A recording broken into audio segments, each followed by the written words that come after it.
Pastor Lois and I are always suggesting that you get involved in a Bible study or a small group, and that regardless of the church being closed for COVID, that you still attend a small group or a Bible study or both. And the question I have been asked is, why? What is so important about a small group? I think there are a lot of things that are important about small groups. First, I think that they lead to transformation. Transforming our souls. It is a way that we can grow in a whole different way than being at church on Sunday mornings or listening to the pastor's sermon.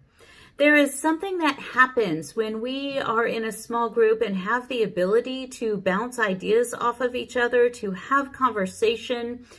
It transforms and grows our souls. And then we also have the ability to be with others in a safe space and talk about our thoughts and our feelings about Scripture or about God or about what happened the minute before you got onto Zoom or walked in the door of a small group. We build friendships, and those friendships can last a lifetime. We are with like-minded people. And those like-minded people, by the way, are just as confused about you on scriptural thoughts and passages. It's the ability to express your confusion and maybe grapple with some answers in a way that you can't do on Sunday morning at church service. And in those ways, in the grappling, what comes is learning more about your personal faith, your personal journey. It stretches us in ways that doesn't happen in a sermon or in the totality of the service on Sunday mornings. We learn more about ourselves in small groups and in Bible studies in ways that grow us faster than in corporate worship. Now, that does not mean we don't need corporate worship. There are two sides of our growth. One is corporate worship, and the other is small groups.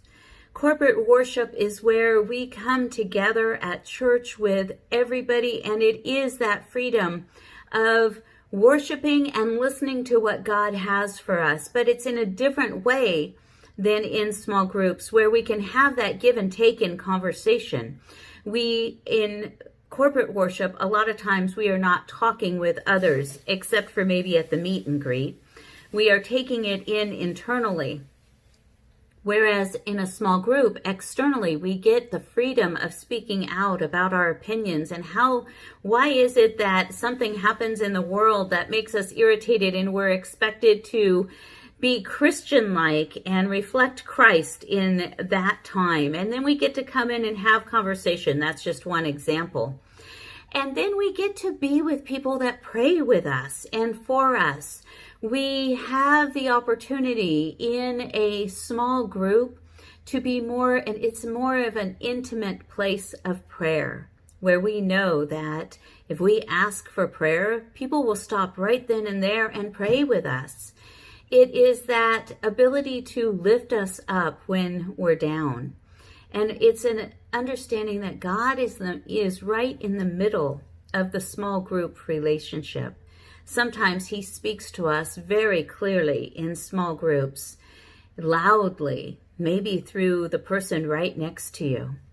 We need both corporate worship and small groups. So my question for you is, if you're not in a small group or a Bible study, why not? And if you are in a small group or a Bible study, why have you not invited somebody else to join?